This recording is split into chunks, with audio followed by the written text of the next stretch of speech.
Bismillah. Assalamualaikum warahmatullahi wabarakatuh.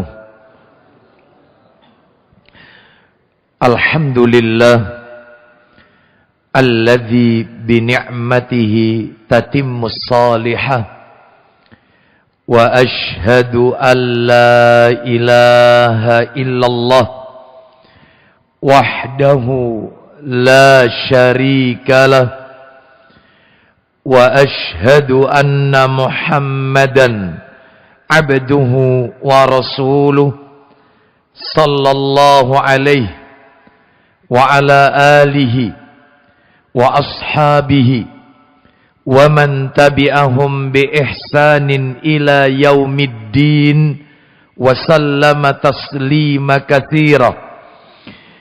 Ya ayyuhalladzina amanu attaqullah wa qulu qawlan sadida yuslih lakum a'malakum wa yaghfir lakum dhunubakum wa man yuti'illaha wa rasulahu faqad faza fawzan 'azima. Amma ba'du, fa inna asdaqal hadisi kitabullah wa khairal hadi hadi Muhammadin sallallahu alaihi wasallam wa syarral umuri muhdatsatuha wa kullu muhdatsatin bid'ah wa kullu bid'atin dhalalah wa kullu dhalalatin finnar.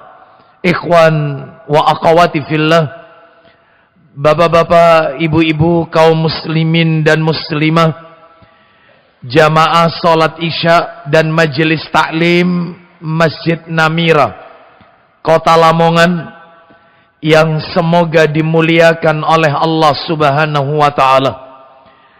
Kepada segenap pengurus yayasan dan takmir Masjid Namira yang semoga dirahmati oleh Allah Subhanahu wa taala.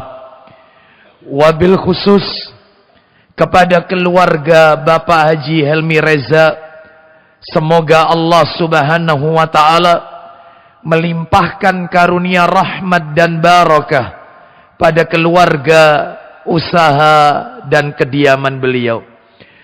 Tidak ada kata yang patut kita ucapkan di malam hari ini selain rasa syukur kita kepada Allah Tabaraka wa Ta'ala atas segala karunia nikmat yang telah Allah berikan kepada kita.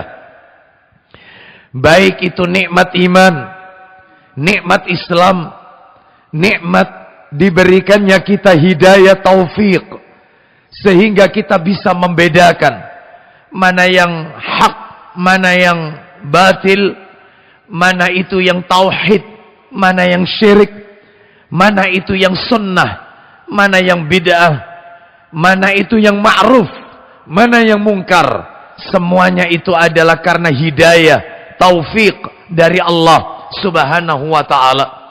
Bahkan kita tidak akan pernah mungkin, tidak akan pernah bisa menghadiri majelis malam hari ini jika bukan karena hidayah dari Allah Azza wa Jalla. Allah yang menggerakkan hati kita, Allah yang menggerakkan langkah kaki kita menuju salah satu rumah Allah dari sekian banyak rumah-rumah Allah yang ada di muka bumi ini, yaitu Masjid Namira, untuk talabul ilmi, menuntut ilmu. Semoga Allah Subhanahu wa ta'ala senantiasa melimpahkan nikmat-nikmatnya kepada kita, sebagaimana doa yang Nabi ajarkan kepada sahabat Ibnu Mas'ud radhiyallahu an, agar selalu dilimpahkan karunia nikmat. Doa itu berbunyi, Allahumma inni as'aluka imanan la yartad. Ya Allah, sesungguhnya aku memohon kepadamu iman yang tidak akan pernah lepas. Wa na'iman la yanfad, nikmat yang tidak akan pernah habis. Wa murafaqata Muhammadin sallallahu alaihi wasallam fi a'la jannatil khuldi, dan dapat menyertai Nabi Muhammad sallallahu alaihi wasallam di surga yang tertinggi, kekal untuk selamanya. Hadis ini diriwayatkan oleh Ibnu Hibban. Mudah-mudahan doa-doa kita semua diterima oleh Allah Azza wa Jalla. Dan tentunya kita juga memohon kepada Allah, dengan nikmat-nikmat yang Allah karuniakan kepada kita, kita meminta agar kita dijadikan hamba yang pandai bersyukur kepada Allah Azza wa Jalla. Doa tersebut yang Nabi ajarkan kepada kita adalah doa yang sering kita baca setiap selesai sholat fardu. Doa itu berbunyi, Allahumma a'inni ala dzikrika wa syukrika wa husni ibadatika. Ya Allah, tolonglah aku untuk menjadi seorang hamba yang banyak mengingatmu, wa syukrika, banyak bersyukur kepadamu, wa husni ibadatika, dan menjadi hamba yang selalu memperbagus ibadah kepadamu. Semoga Allah jadikan kita orang-orang yang istiqamah, tetap dalam ketaatan kepada Allah dan Rasulnya sampai ajal menjemput kita. Allah Ta'ala berfirman, wa'bud rabbaka hatta ya'tiyakal yaqin. Sembahlah Allah sampai datang ajal kematian. Semoga Allah wafatkan kita dalam keadaan husnul khatimah. Bapak Ibu kaum muslimin dan muslimah rahimani wa rahimakumullah. Malam hari ini kita akan lanjutkan materi kita. Semestinya kajian kita berada pada Selasa pekan yang ketiga.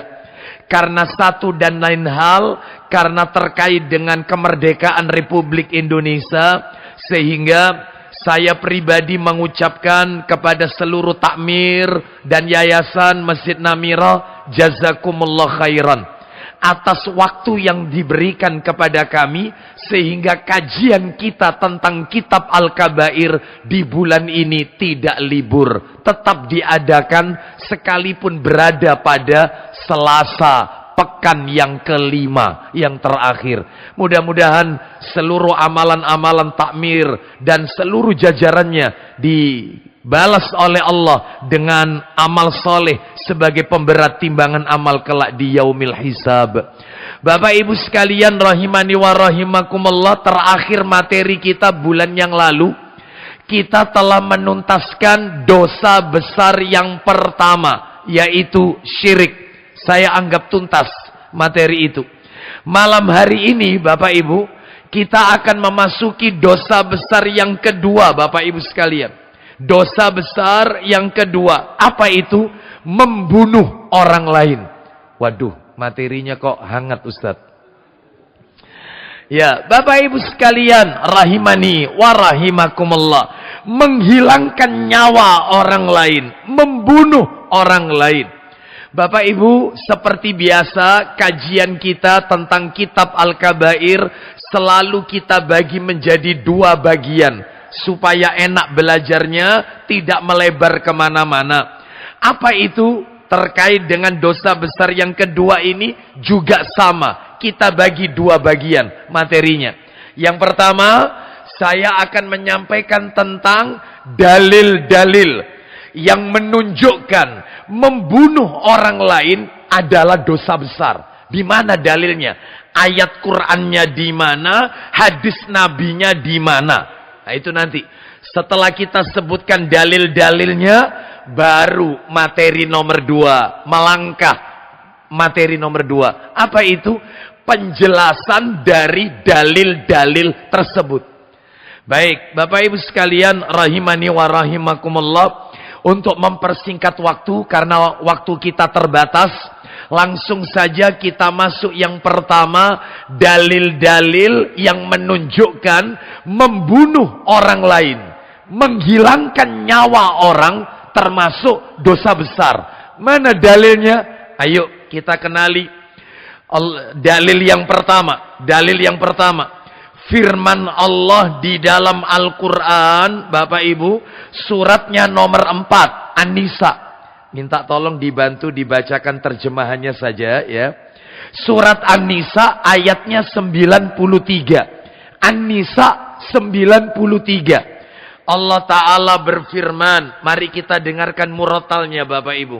Allah Ta'ala berfirman, وَمَنْ يَقْتُلْ مُؤْمِنًا مُتَعَمِّدًا فَجَزَاؤُهُ جَهَنَّمُ خَالِدًا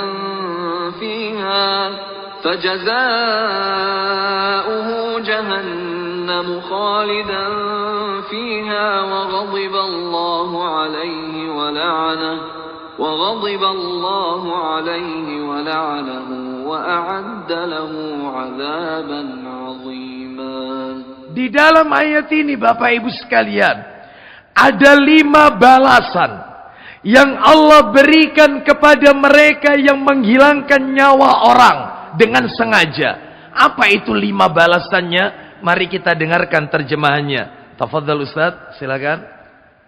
Dan barang siapa membunuh seorang yang beriman dengan sengaja, maka balasannya adalah neraka jahanam. 1, lanjut. Dia kekal di dalamnya. Kekal di dalam neraka jahanam. Itu nomor 2, lanjut. Allah murka kepadanya. Allah murka kepada orang tersebut. Itu yang ketiga, lanjut.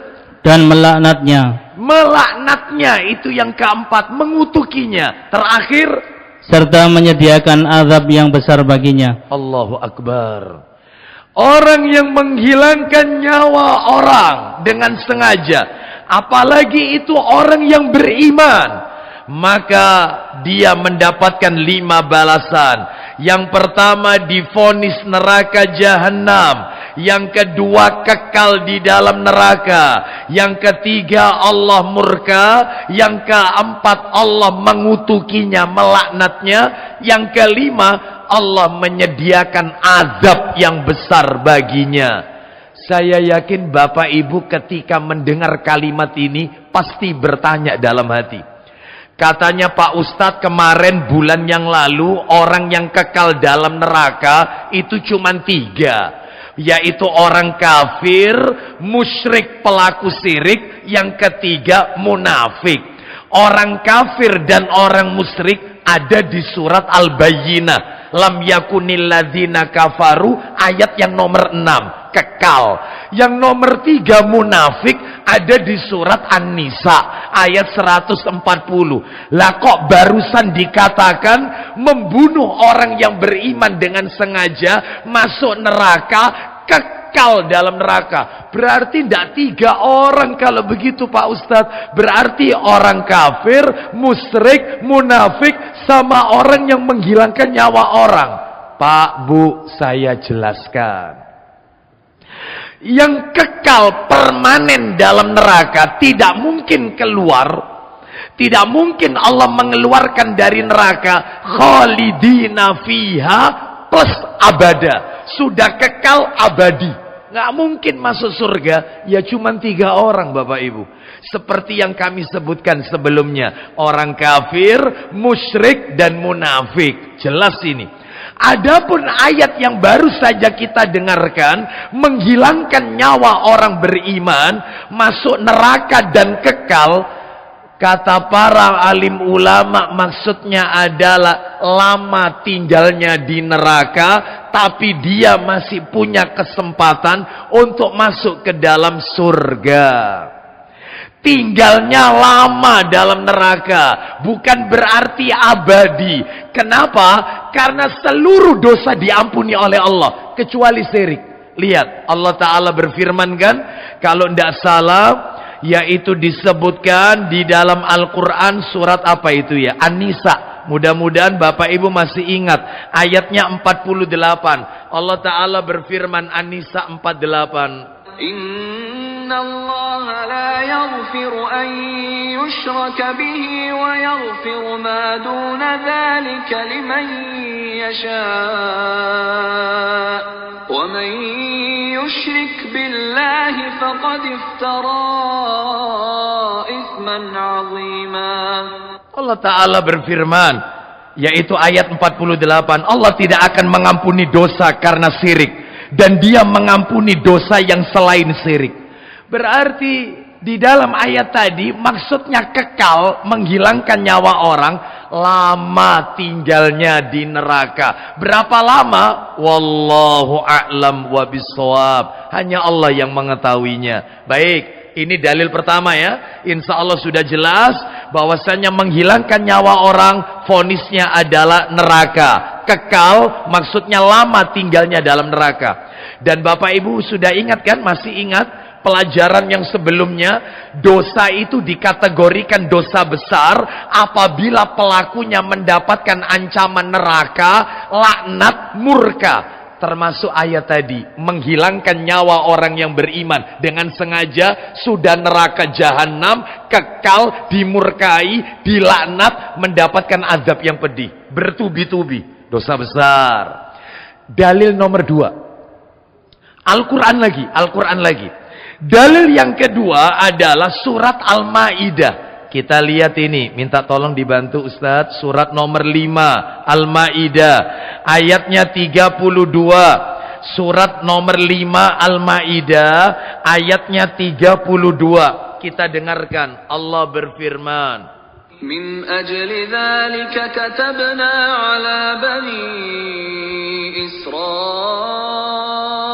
annahu man qatala nafsan bighairi nafsin aw fasadin fil ardi فكأنما قتل الناس جميعا ومن أحياها فكأنما أحيا الناس جميعا ولقد جاءتهم رسلنا بالبينات ثم إن كثيرا منهم بعد ذلك في الأرض لمسرفون. Silakan Ustaz. Oleh karena itu, kami tetapkan suatu hukum bagi Bani Israel bahwa barang siapa yang membunuh seseorang bukan karena orang itu membunuh orang lain atau bukan karena berbuat kerusakan di bumi. Stop. Siapa yang membunuh, menghilangkan nyawa orang bukan karena orang itu telah membunuh orang lain. Maksudnya bukan kisos ini. Karena hukuman kisos, orang kalau membunuh maka dia harus dibunuh kan? Itu kan kisos. Ini bukan karena dia telah membunuh orang lain, atau bukan karena orang itu berbuat kerusakan sehingga dibunuh. Orang nggak salah, tidak berbuat apa-apa, nyawa melayang, sepele karena sesuatu yang sepele. Karena masalah supporter bola yang kalah dalam pertandingan. Loh, coba terjadi atau tidak kayak begini?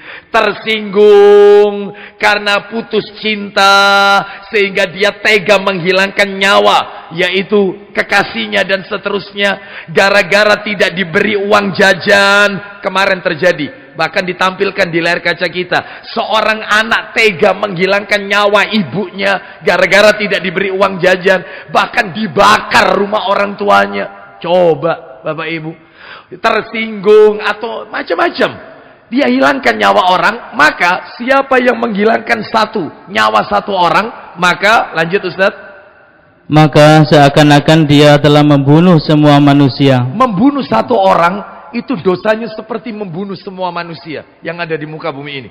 Loh, lanjut teruskan.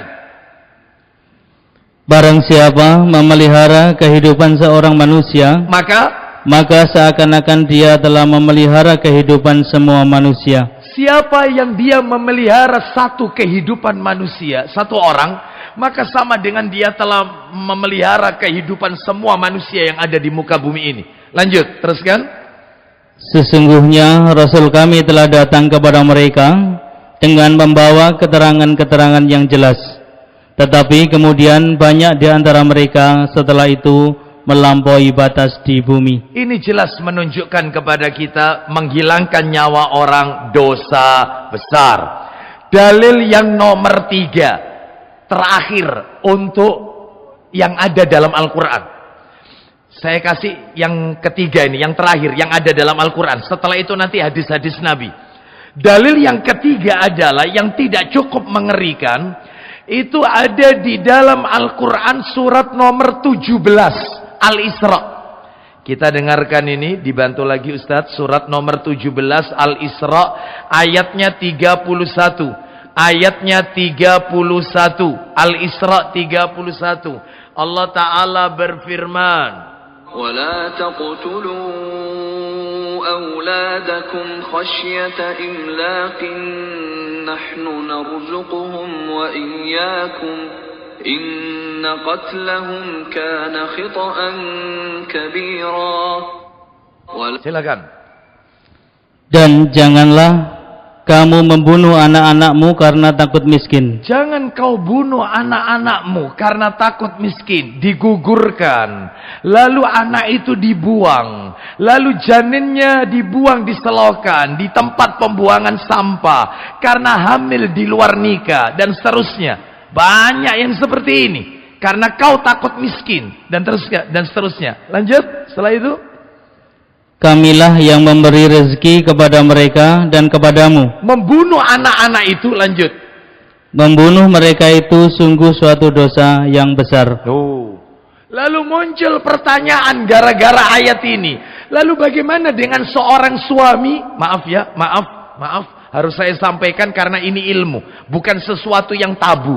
Lalu bagaimana hukumnya seorang suami yang ketika menjima istrinya, dia lakukan azl. Apa itu azl? Dikeluarkan di atas rahim.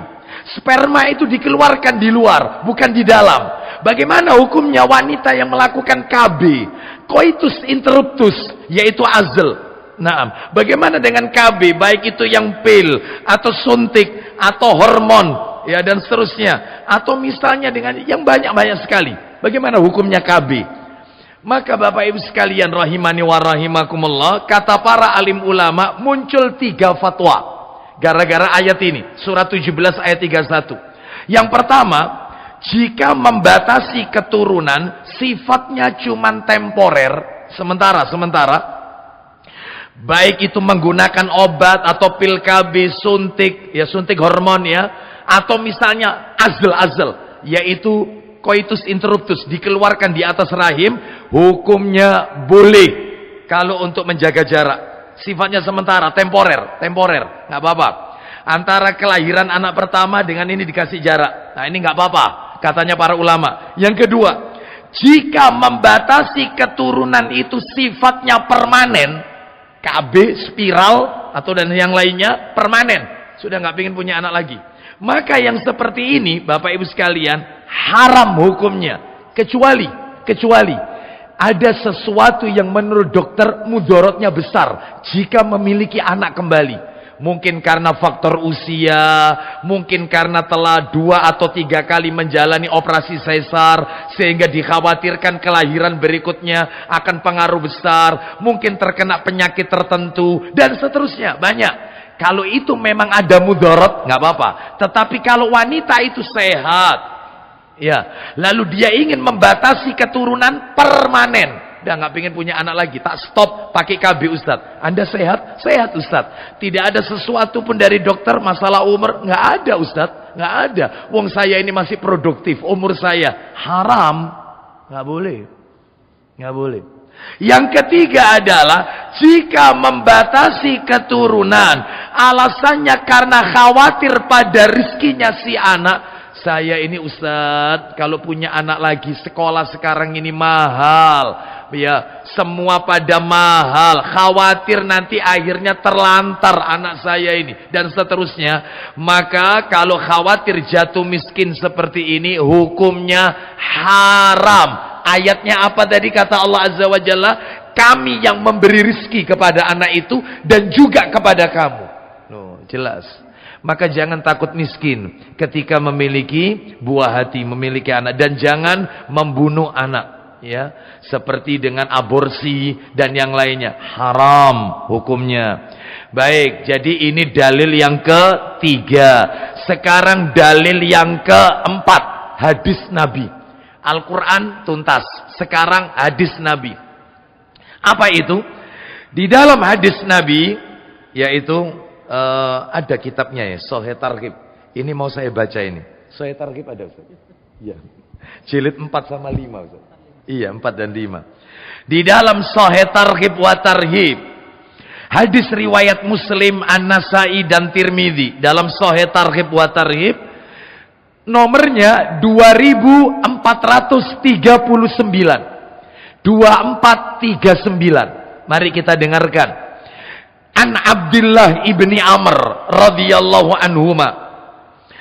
Qala an-nabiy sallallahu alaihi wasallam, la zawalud dunya ahwanu 'ala Allahi min qatli rajulin muslim. Saya langsung artikan dari Abdullah bin Amr radhiyallahu anhuma. Nabi sallallahu alaihi wasallam bersabda, ya, nomor 2000 jilid 4 halamannya 527 Ustaz. Ya, jilid 4 nomornya, nomor hadisnya 2439, 2439. Tafadhal Ustaz, dibaca terjemahannya. Ya. 2439, 2439. Jangan ditutup, nanti nomornya berdekatan. Ya, silakan. Kita dengarkan Bapak Ibu sekalian. Apa sabda Nabi sallallahu alaihi wasallam? La zawalud dunya ahwanu 'ala Allahi min qatli rajulin muslim. Ketemu? 39. Ya, 2439. Silakan. Sungguh binasa. Dari mana dulu Ustaz? Atasnya dari Abdullah. Dari Abdullah bin Amr radhiyallahu anhu, bahwasanya Nabi sallallahu alaihi wasallam bersabda, terjemahannya, sungguh binasanya di dunia ini adalah lebih ringan bagi Allah daripada membunuh seorang muslim. Binasanya dunia ini lebih ringan daripada membunuh seorang muslim. Wih, satu muslim itu bandingannya dunia ini Bapak Ibu sekalian. Dunia ini hancur binasa, itu masih lebih baik daripada dia menghilangkan nyawa seorang muslim.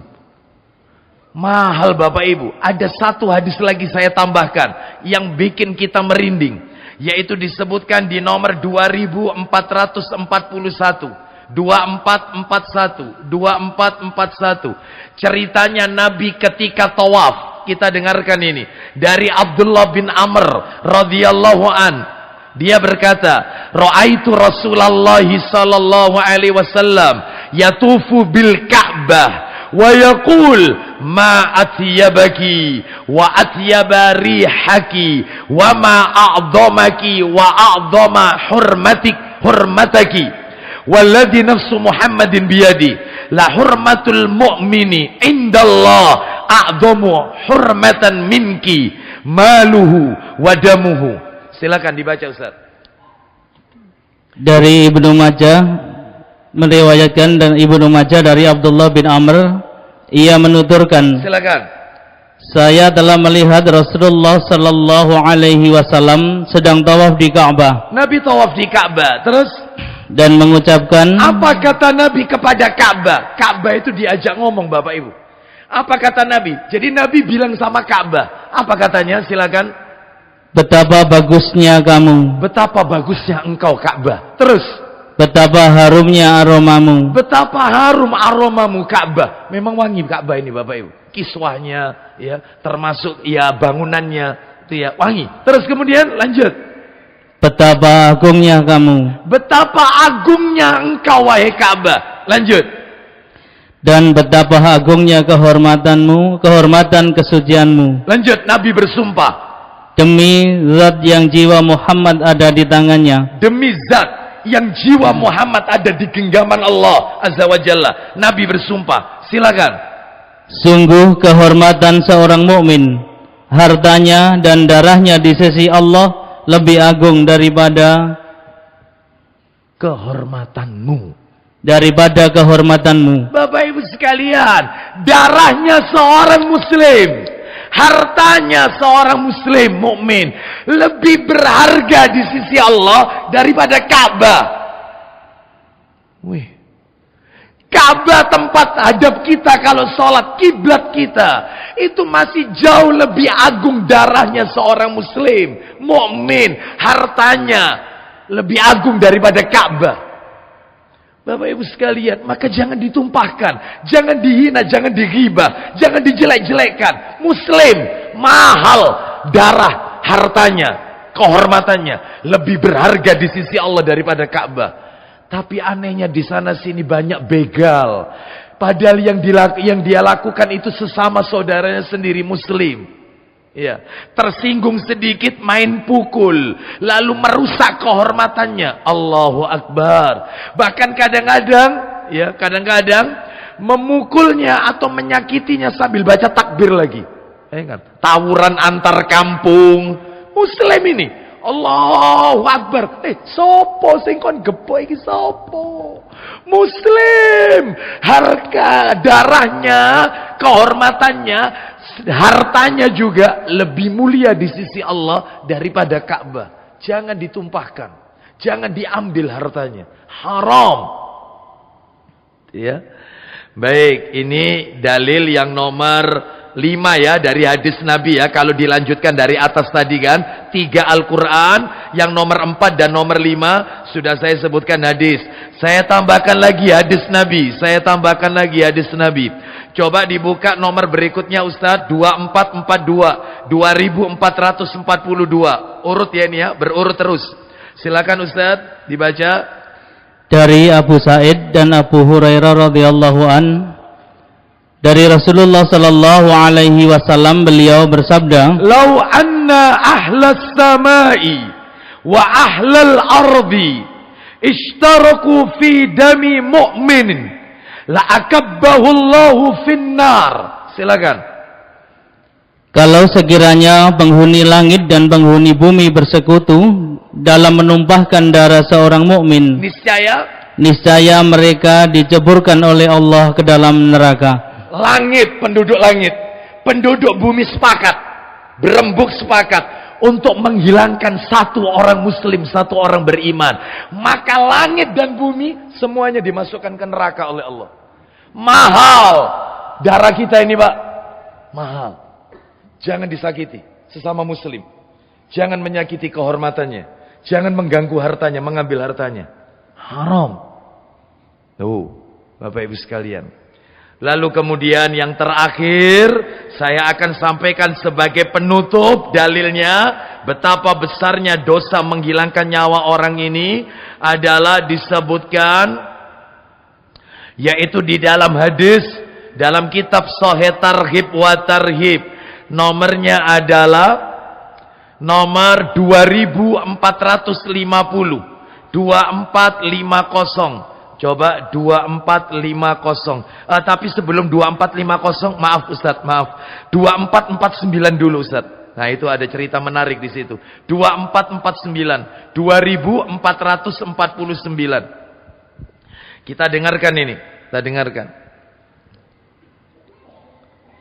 Iya, silakan Ustaz. Dari Abu Musa radhiyallahu an, dari Nabi sallallahu alaihi wasallam beliau bersabda. Apa isi sabdanya? Langsung terjemahannya aja Ustaz. Silakan. Apabila iblis memasuki pagi hari, maka ia menebarkan tentara-tentaranya dan berkata, stop. Bapak Ibu, barusan kita dengarkan apabila memasuki di pagi hari, iblis menebarkan bala tentaranya ke daratan ya. Bapak Ibu harus tahu, di dalam hadis yang lain, kitabnya saya bawa ini, Sahih Muslim. Saya bawa Sahih Muslim, itu di nomor aslinya ya, nomor aslinya 2813. Nomor aslinya itu dikatakan, Inna iblisa yada'u arsyahu alal ma'. Sesungguhnya iblis itu menempatkan kerajaannya, singgasananya di atas lautan. Jadi lautan itu adalah merupakan singgasana iblis. Kerajaannya iblis itu di atas lautan. Lalu dia menebarkan anak buahnya ke daratan untuk membuat kekacauan. Dan ternyata di antara anak buahnya ada yang lapor. Apa kata mereka? Fa'altu kada wa kada. Aku telah melakukan ini, aku telah melakukan ini. Yang satu berkata, aku telah menyebabkan dia berzina. Kata iblis sang pemimpin, kau belum istimewa. Yang satunya berkata, aku telah menyebabkan dia itu meninggalkan sholat. Kau belum istimewa. Belum. Sampai nanti ada titik di mana sang pemimpin itu senang. mendengarkan laporannya. Apa itu laporannya? Datang seorang anak buah iblis berkata, aku telah menjadikan orang itu menceraikan istrinya. Suaminya mengucapkan kata talak. Yang satunya lagi istrinya ngajukan gugatan. Khulu, menggugat cerai suaminya. Maka kata iblis, kau yang paling hebat. Lalu diberikan mahkota di atas kepala si anak buahnya ini. Lalu didudukkan di sampingnya dan diberhentikan tugas. Nggak boleh bertugas lagi. Itulah visi dan misi tertinggi iblis, memisahkan hubungan suami istri.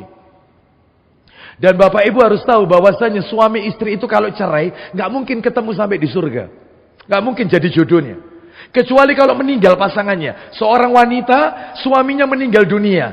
Terus kemudian wanita itu menikah lagi. Setelah menikah, suaminya meninggal juga. Apakah bisa nanti ketemu, Ustaz, jodohnya wanita ini siapa? Katanya Rasulullah, dalilnya dua. Dalil yang pertama, suami terakhir. Itu yang akan jadi suaminya di surga. Dalil yang kedua, dia disuruh memilih. Mana di antara dua lelaki ini yang dia cintai. Itu kalau suaminya wafat. Tapi kalau suaminya mengucapkan talak, selesai. Nggak ketemu. Jadi kalau panjenengan ingin tahu apa yang menyebabkan suami istri nggak bisa ketemu di surga, nggak bisa jadi jodohnya, talak, perceraian. Dan itu misi visinya iblis tertinggi. Hati-hati. Dan ternyata ada lagi, selain cerai, itu ada yang membuat iblis itu bahagia, senang. Apa itu? Kita dengarkan. Silakan lanjutkan Ustaz, dalil yang lain. Silakan. Siapa saja hari ini yang bisa membuat seorang muslim terlantar, Ya. niscaya akan saya pakaikan mahkota kepadanya. Nah, lanjut teruskan. Ia menuturkan, Ya. lalu yang ini datang dan mengatakan, Ya. saya selalu dengannya hingga ia menceraikan istrinya. Saya selalu, yaitu mendatanginya sampai dia menceraikan istrinya, mengucapkan kata talak. Apa kata iblis? Lalu iblis berkata, ia sudah hampir akan menikah lagi. Baik, itu di sisi lain. Artinya perceraian tetap terjadi. Dan itu misi visi iblis. Ternyata laki-laki atau wanita yang bercerai ini mau nikah lagi dia dengan orang lain. Kata iblis kepada anak buahnya, dia mau nikah lagi kok. Ya, kalau ini jelas, ini merupakan visi misi tertinggi iblis. Hebat ini. Lanjut teruskan. Dan datang yang satu lagi berkata, Apa itu? saya selalu dengannya hingga ia durhaka kepada kedua orang tuanya. Saya selalu menyertai orang ini sampai dia itu durhaka, kurang ajar dengan orang tuanya. Durhaka sama orang tua. Contohnya anak durhaka kepada orang tua itu banyak Bapak Ibu. Banyak sekali. Dan ini termasuk dosa besar. Mulai dari menghina orang tua, membodoh-bodohi orang tua. Dengan kata-kata misalnya, papa ini gaptek. Mama ini loadingnya lambat. Papa sama mama ini jadul, zaman dulu, ya, ketinggalan zaman. Itu durhaka itu, termasuk durhaka itu. Termasuk seorang anak yang menghina masakan orang tua. Bu, masak apa? Ibu ndak masak. Ada sisa masakan kemarin rawon itu kalau kamu mau. Apa kata anaknya? Kemarin rawon, sekarang rawon. Rawonnya lihat aku, bosen bu. Lu, bayangkan. Saya mau tanya, rawon itu kalau tambah nginep enak apa enggak? Enak. Memang tidak bisa masak soalnya, tidak ngerti. Ya, bisanya itu nyacat, menghina masakan orang tua. Itu anak durhaka. Sampai pada tingkat seorang anak yang suka, yaitu menyusahkan orang tuanya. Hutang sana, hutang sini, yang nutupi orang tuanya. Anaknya kena narkoba, orang tuanya menjadi tercoreng namanya. Ya, kebaikan keluarganya menjadi tercoreng dan seterusnya. Menyusahkan anak. Seperti itu. Tidak menyebabkan orang tuanya menjadi senang. Nah, selalu membuat repot orang tua. Contoh, dia menikah. Orang tuanya diajak tinggal sama dia. Lalu dia kerja, istrinya juga kerja. Punya anak, dititipkan sama orang tuanya. Saya tanya sama orang tua kayak gini. Pernah saya tanya, loh bu, cucunya tak? Enje Ustaz, cucu. Masya Allah ibu, cucunya lucu banget. Loh kemana mamanya? Mamanya kerja, papanya kerja Ustaz. Bu, jujur. Pak, jujur. Orang tua itu sudah bukan waktunya ngomong putu kayak begini. Orang tua itu waktunya duduk tenang, ibadah enak, zikir, ke masjid, ikut taklim. Itu bukan tiap pagi ngomong cucu, bukan. Mestinya kau jangan kerja, urus anakmu, jangan kau jadikan pembantu. Orang ini banyak nggak yang model kayak gini? Oh ini setuju Ustaz. Mumpung mantuku teko iki Ustaz, setuju. Kenapa? No, dia tahu. Bapak Ibu sekalian, bukan waktunya. Tapi ada orang tua itu, gak apa-apa Ustaz, ini hiburan saya Ustaz. Ya. Nanti kalau orang tuanya sambatan, nah sikile ibu iki cekot-cekot nak, itu nggak peduli. Dia lebih peduli sama istrinya. Istrinya diajak kemana. Orang tuanya sambatan nggak pernah peduli. Padahal orang tua kalau sambatan, sikile ibu iki lho nak kok cekot-cekot. Itu kalau anak laki-laki, terutama anak laki-laki ini. Ayo bu, ikut, ayo. Tajak lu yang dina, sudahlah jalan-jalan ke mall, kemana jalan-jalan. Lihat kalau datang, alhamdulillah warasna sikile ibu ini, alhamdulillah. Itu orang tua. Tapi dasar dia ndak ngerti. Wong dia orang tuanya kalau minta, kok nek duwe rezeki nak, ibu umroh nona. Apa katanya? Iki sih mari pandemi Bu, ruh iki peraturannya umroh iki rada ribet rodaan. Tapi dia kalau keliling sama istrinya ke Turki, Singapura, keliling. Orang tuanya minta umroh di cuma dijanjikan saja. Oleh karena itu maka ini termasuk anak yang mengecewakan orang tua. Nggak boleh ya.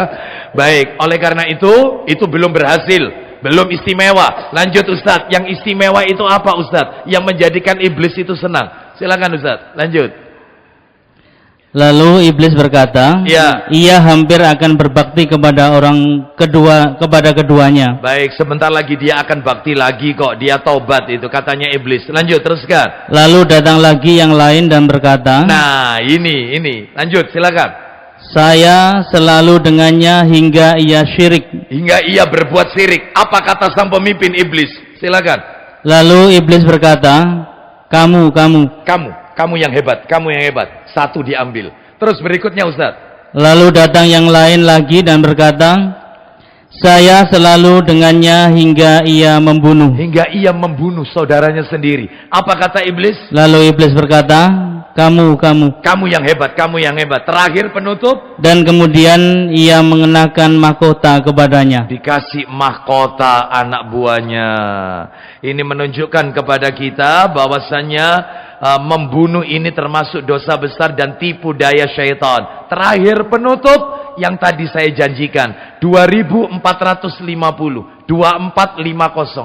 Coba ini dalil terakhir, dalil penutup 2450. Silakan Ustaz, penutup ini. Dari Ubadah bin As-Samit radhiyallahu anhu, dari Rasulullah sallallahu alaihi wasallam, beliau bersabda, Man qatala mu'minan faghtabata biqatlihi lam yaqbalillahu minhu sarfan wala adlan. Silakan. Barang siapa yang membunuh seorang mukmin lalu ia senang-senang dengan membunuhnya. Siapa yang menghilangkan nyawa seorang mukmin lalu tidak merasa berdosa, ya, seperti itu ketika ditangkap Pak polisi, lalu kemudian bagaimana kamu setelah membunuh ini? Apakah kamu menyesal?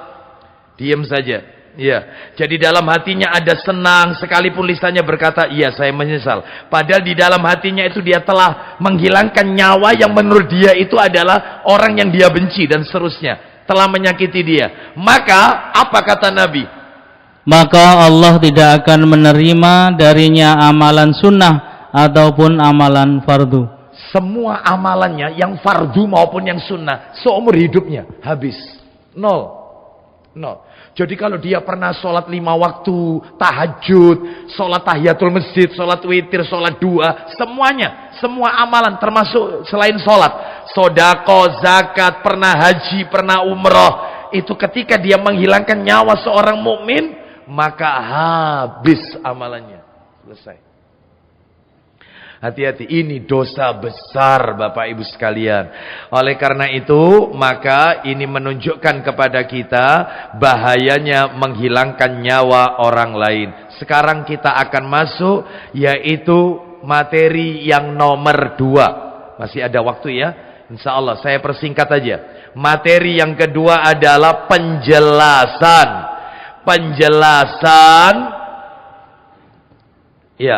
Penjelasan dari dalil-dalil yang telah kami sampaikan tadi. Apa itu? 1. Penjelasannya ini. Penjelasannya.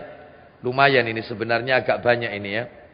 Penjelasannya adalah yang pertama ini. Yang pertama, menghilangkan nyawa seorang mukmin dan menghilangkan nyawa seorang kafir zimmi atau kafir mu'ahad adalah dosa besar. Menghilangkan nyawa seorang mukmin dosa besar. Termasuk menghilangkan nyawa orang kafir, tapi kafirnya kafir zimmi atau kafir mu'ahad, dosa besar. Siapa Ustadz kafir zimmi, kafir mu'ahad itu? Orang kafir itu ada 4 Bapak Ibu. Orang kafir itu modelnya ada 4. Yang pertama orang kafir zimmi, yang kedua kafir mu'ahad, yang ketiga kafir musta'man, yang keempat kafir harbi. Orang kafir yang pertama sampai yang ketiga, zimmi, mu'ahad, musta'man, adalah orang kafir yang mau hidup damai dengan kita. Dan mereka membayar jizyah, pajak kepada pemerintah Islam. Dan dia tidak mengganggu kita. Dia tidak mengganggu peribadatan kita. Bahkan dia suka memberi hadiah kepada kita. Mereka orang yang suka menyapa kita. Bahkan mereka kalau memiliki sesuatu, kita diberi. Bahkan mereka kalau ada acara, kita diundang. Orang yang hidup baik, damai dengan kita. Ya tetangga kita mungkin ya. Di beberapa perumahan itu kan ada ya. Saya pernah mendengar ada salah satu jamaah kita. Ustadz, saya ini tinggal di satu perumahan Ustadz. Perumahannya itu klaster-klaster Ustadz. Satu klaster itu Ustadz, yang muslim cuma 3 kakak. Yang muslim, saya sama 2 lagi. Yang lain itu non muslim semuanya Ustadz. Tapi mereka baik Ustadz. Bahkan mereka juga bilang, Bapak kalau mau mengadakan kajian atau ada ceramah, silahkan. Sedangkan kami mengadakan kebaktian, minta maaf kalau jalannya mengganggu. Mereka baik dengan kita Ustaz. Berarti nggak boleh diganggu, nggak boleh diganggu, nggak boleh. Ini kafir dhimmi, kafir mu'ahad, kafir musta'man. Itu dosa besar. Mana dalilnya kalau dosa besar? Mukmin, kafir dhimmi, kafir mu'ahad, termasuk musta'man, nggak boleh diganggu. Sekali disakiti apalagi dibunuh, dosa besar. Dalilnya, minta tolong Ustadz Sohe Targhib wa Tarhib nomor 2452 2452. Nah ini Nabi sallallahu alaihi wasallam bersabda, man qatala mu'ahadan lam yarah raihatal jannah wa inna rihaha tujadu min masirati arba'ina aman. Silakan Ustaz, dari Abdullah bin Amr bin Al-As. Dari Abdullah bin Amr bin Al-As radhiyallahu anhu, ia menuturkan Rasulullah sallallahu alaihi wasallam telah bersabda. Apa isi sabdanya Ustaz? Barang siapa yang membunuh orang kafir yang terikat perjanjian damai, ya, yaitu kafir dhimmi atau kafir mu'ahad, terus niscaya ia tidak akan mencium aroma surga. Jangankan masuk surga, wanginya surga tidak dia dapatkan. Jangan diganggu. Jangan diganggu. Jadi kalau kita mengganggu mereka, doanya sama seperti doa kita tanpa hijab. Allah akan mengabulkan doa mereka. Karena mereka telah berbuat baik kepada kita. Ya. Maka dalam hal ini tidak boleh mengganggunya, apalagi sampai menghilangkan nyawanya. Sedangkan Ustadz bau surga itu, lanjutkan. Padahal sesungguhnya aromanya tercium dari jarak perjalanan 40 tahun. Aroma surga itu, wanginya surga bisa tercium dari jarak perjalanan 40 tahun. 1 hari, jangan 1 tahun. 1 hari 1000 tahun di hari kiamat, di akhirat 1000 tahun. Ini 40 tahun. Bayangkan. Itu sudah tercium aroma wanginya. Nah, sedangkan ini nggak dapat wanginya surga. Banyak orang-orang yang nggak dapat wanginya surga ini, Pak. Banyak. Orang-orang yang tidak mendapatkan mencium aroma wanginya surga banyak. Siapa? di antaranya ya, di antara jangankan masuk surga, wanginya tok nggak dapat. Di antaranya orang yang menyemir rambutnya dengan warna hitam. Nggak boleh. Kalau rambutnya sudah putih, jangan disemir hitam. Jangan. Itu. Mana dalilnya? Ayo tak tunjukkan dalilnya. Oh, ini mumpung ketemu yang sepuh-sepuh di sini. Ya. Sepuh-sepuh di sini. Perhatian, Bapak Ibu. Nggak dapat bau surga. Ustadz minta tolong, yaitu Sahih Targhib wa Tarhib, Ustadz. Ya, Sahih Targhib wa Tarhib, nomornya 2000. Sebentar ya, sebentar. Ini masih hangat-hangatnya kajian tadi pagi di Madiun, Jalan Diponegoro. Sebentar. Tadi itu. Nah ini, baik, kita dengarkan Bapak Ibu. Sahih Targhib wa Tarhib, yaitu nomornya adalah nomor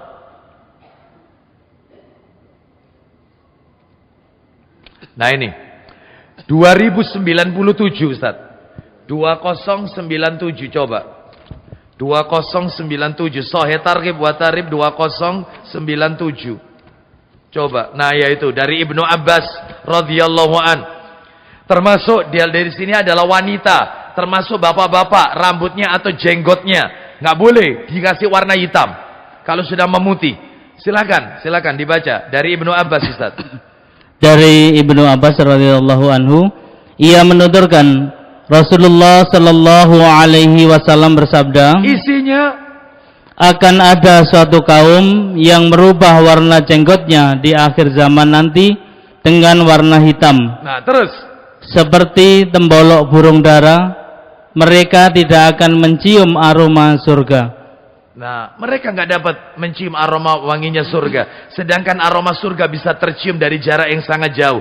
Lah terus sikapnya gimana kalau punya rambut putih? Coba dibuka 2091, mundur Ustaz, 2091. Coba dibuka 2091-nya, silakan. Dari Amr bin Shu'aib, dari ayahnya, dari kakeknya. Ia menuturkan Rasulullah sallallahu alaihi wasallam telah bersabda, yang keras Ustaz terjemahannya, janganlah kalian mencabut uban. Duh, nggak boleh dicabut. Ini malah nyuruh anaknya 1.500. Makanya ya gatel kan? Nah, nggak nyaman kan? Makanya anaknya itu terus mumpung ini 1, 2, iya dapat 5, 2.500. Oh, ya. Jangan, kenapa nggak boleh uban itu dicabut? Lanjut Ustaz. Silakan. Karena sesungguhnya tidaklah seorang muslim beruban satu helai uban di dalam Islam, melainkan ia akan menjadi cahaya baginya pada hari kiamat. Loh, bercahaya. Lanjutkan dalil berikutnya. Dicatat untuknya, teruskan. Di dalam riwayat yang lain disebutkan, dicatat untuknya dengan ubannya itu satu kebajikan dan dihapus dengannya satu dosa darinya. Punya satu rambut putih dikasih satu pahala, dosanya diampuni satu. Semakin banyak yang putih, semakin banyak dosa terampuni. Loh, itu ya. Seperti itu. Jadi bapak-bapak, ya terhormat ibu-ibu, Ustadz, lah kalau rambut saya putih, apalagi saya wanita, Ustadz, lah suami saya lihat saya kelihatan tua, akibatnya nanti kan gitu ya. Lah terus gimana? Nah, ada solusinya. Apa solusinya? Diberikan warna dengan henna atau katam. Henna itu menimbulkan warna kecoklatan, kalau katam kemerah-merahan. Jadi rambutnya coklat atau merah. Bahkan Abu Bakar As-Siddiq itu jenggotnya warnanya warna kunyit, oranye, kekuning-kuningan, warna kunyit. Bapak Ibu kalau lihat di Mekah, ada orang itu yang jenggotnya warna merah, tapi itu pakai pacar, bukan di bleaching atau disemir, bukan. Jadi mungkin nanti tolong ke rumah yang sudah putih-putih rambutnya, kajian bulan depan sudah harus kelihatan coklat, ya, atau merah ini yang hadir ini, ya. Itu keren itu. Ada yang tanya, Ustadz, bagaimana kalau tak kasih warna hijau atau biru? Itu supporter bola. Iya. Bapak Ibu sekalian, jangan aneh-aneh gitu loh. Ya, ya sudah, petunjuk Nabi diikuti saja. Kembali ke materi kita. Jadi tidak boleh membunuh orang kafir, zimmi, muahad atau musta'man. Lalu yang satunya kafir harbi. Maka kalau kafir harbi, Bapak Ibu sekalian, maka ini kalau dia melakukan perlawanan, maka tidak berdosa jika dibunuh. Kalau melakukan perlawanan atau menyerang kaum muslimin. Seperti apa Ustadz orang kafir harbi itu? Orang kafir yang memusuhi orang Islam, membakar masjid-masjidnya kaum muslimin, seperti yang terjadi di Tolikara, dibakar masjid, atau misalnya di beberapa daerah, pondok pesantren dan seterusnya. Maka yang seperti ini adalah kafir harbi, yang dia menyerang kaum muslimin. Lah kita punya ulil amri, sampaikan kepada ulil amri kita, biar ulil amri yang melakukan yaitu tindakan tersebut. Jadi kita nggak boleh serta-merta melakukannya, karena kita punya pemimpin, ulil amri sampaikan. Itu sebagai bentuk sikap kita Ahlus Sunnah kepada ulil amri. Wallahu a'lam bishawab. Baik, ini yang pertama Bapak Ibu. Yang kedua, jika pelaku pembunuh taubat, si pelakunya itu taubat, ya, maka Allah akan menerima taubatnya. Kalau taubat loh ya, nasuha, benar-benar taubat, ditinggalkan dan diisi sisa hidupnya dengan amal soleh, taubatnya diterima. Habis bunuh orang, ya, mungkin dia di penjara, maka sebagai bentuk yaitu agar taubatnya diterima, maka dia menyesal melakukan sholat sunnah 2 rakaat, sholat sunnah taubat, lalu dia bertekad, berjanji untuk tidak mengulanginya kembali, serta diisi sisa hidupnya dengan amal-amal kebajikan. Mudah-mudahan taubatnya diterima. Ada dalilnya? Ada.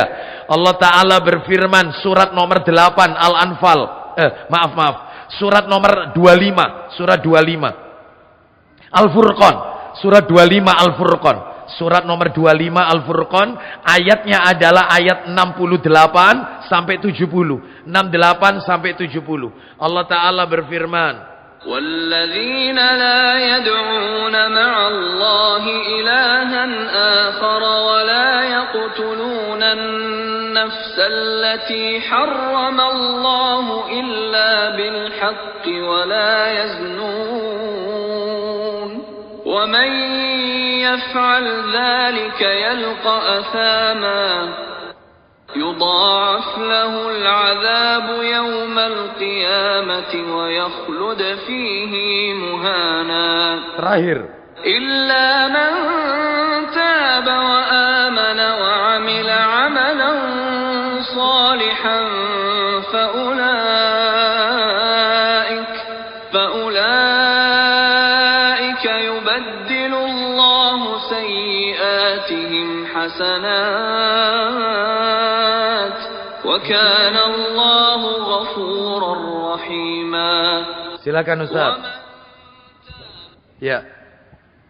Dan orang-orang yang tidak menyekutukan Allah dengan sembahan lain, Terus, dan tidak membunuh orang yang diharamkan Allah kecuali dengan alasan yang benar, terakhir, dan tidak berzina, dan barang siapa melakukan demikian itu niscaya dia mendapatkan hukuman yang berat. perhatikan Bapak Ibu ya, kalimat ini kalau kita tidak pahami, akibatnya salah menerjemahkannya. Lihat ya, orang-orang yang tidak menyekutukan Allah dengan sembahan lain, maksudnya nggak syirik, dan tidak membunuh orang yang diharamkan Allah kecuali dengan alasan yang benar. Nanti saya jelaskan.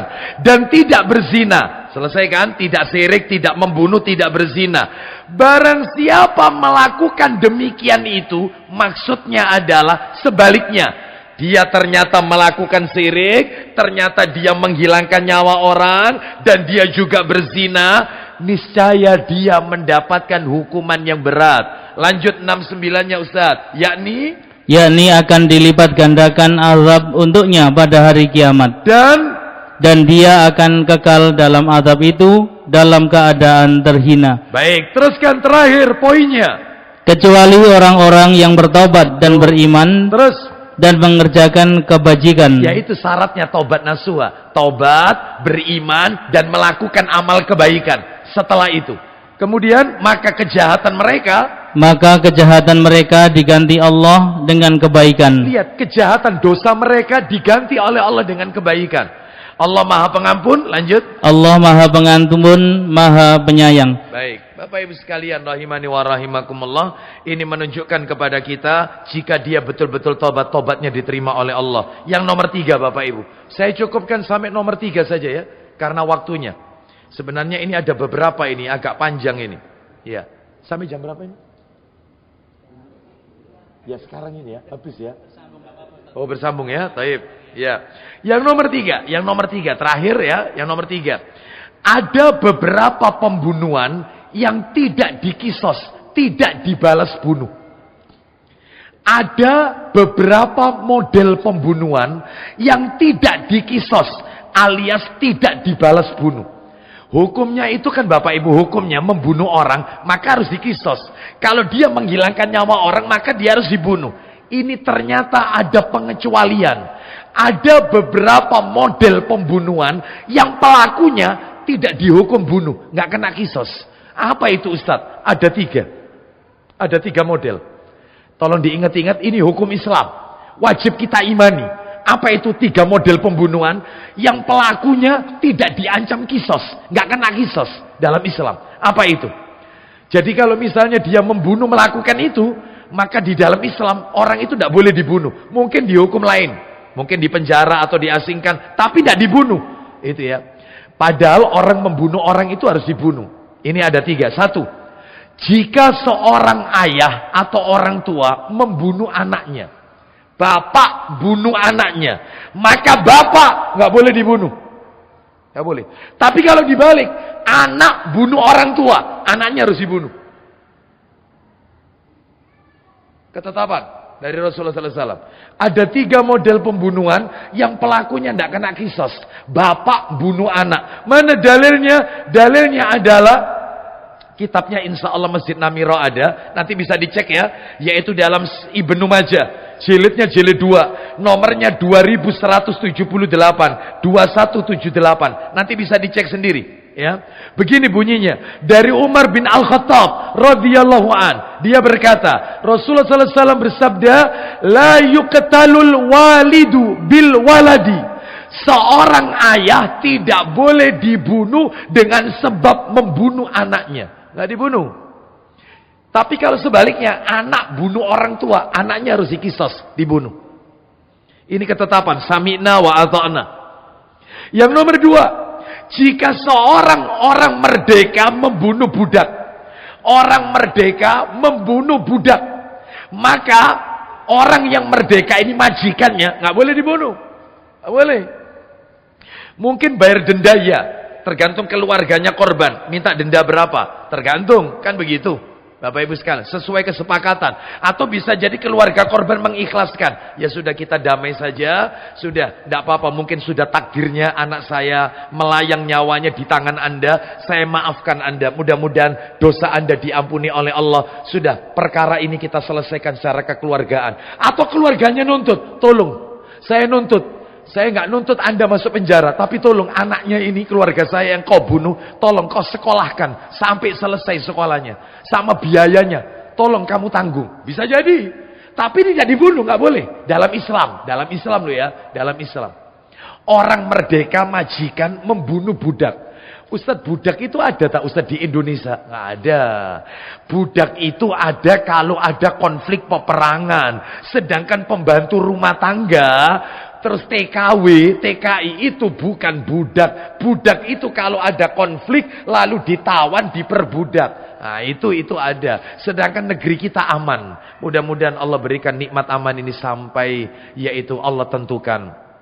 Baik, sesuai dengan ketetapan Allah Azza wa Jalla. Baik, ini nomor 2. Nomor 3, lo dalilnya mana? Nanti jadi 1. Yang nomor 3 adalah jika seorang muslim membunuh orang kafir di luar peperangan. Muslim tidak boleh dibunuh. Muslim bunuh kafir, maka muslim tidak boleh dibunuh. Tapi kalau sebaliknya Ustaz, orang kafir bunuh Islam, dia harus dibunuh. Dia harus dibunuh. Mana dalilnya? Ibnu Majah lagi. Nomornya 2172. Kalau tadi kan 2174. Yang sekarang 2172. Saya bacakan. Dari Ibnu Abbas radhiyallahu anhuma. Dari Nabi sallallahu alaihi wasallam beliau bersabda, la yuqtalu mu'minun bikafirin wala dhu ahdin fi ahdihi. Seorang mukmin tidak dibunuh dengan membunuh seorang kafir. Demikian pula membunuh seorang hamba sahaya, yaitu pada masanya. Jadi Bapak Ibu sekalian, namun demikian meskipun tidak dibunuh, akan tetapi ada ancaman. Membunuh orang kafir dosa besar. Ancamannya ada, dosa besar. Tetapi orang yang membunuh muslim, yang membunuh orang kafir tadi, tidak dibalas bunuh juga. Sebaliknya kalau ada orang kafir bunuh muslim, maka dia harus dibunuh kisos. Wallahu a'lam wa bishawab. Bapak Ibu sekalian, nanti akan kami jelaskan berikutnya. Ada materi yang menarik setelah ini sebenarnya, tapi tidak saya sampaikan sekarang karena waktunya. Apa itu? Materi yang menarik itu tak kasih bocoran aja, yaitu beberapa perkara yang menyebabkan darahnya seorang muslim itu jadi halal untuk ditumpahkan. Tapi yang melakukannya ulil amri. Ulil amri, eksekutornya ulil amri. Muslim, KTP-nya Islam. Seorang muslim itu boleh dibunuh karena totalnya 12 hal. 12 hal. Iya. Tapi yang melakukannya ulil amri, bukan kita. Yang berhak melakukannya ulil amri, bukan kita. 12 orang yang darahnya halal untuk ditumpahkan. Nah itu ya. Siapa saja 12 orang itu, insya Allah pada kesempatan yang akan datang akan kami sampaikan. Wallahu a'lam wa bishawab. Demikian apa yang bisa kami sampaikan. Mudah-mudahan menjadi tambahan ilmu yang bermanfaat. Mudah-mudahan Allah meridhoi amal ibadah kita. Mudah-mudahan kita diselamatkan oleh Allah dari berbagai macam fitnah. Fitnah syahwat dan fitnah syubhat. Kita tutup. Wassallallahu ala nabiyyina wa ala alihi washabihi wasallam. Subhanakallahumma wa bihamdika asyhadu an la ilaha illa anta astaghfiruka wa atubu ilaik. Wa akhiru da'wana anil hamdulillahi rabbil alamin. Assalamualaikum warahmatullahi wabarakatuh.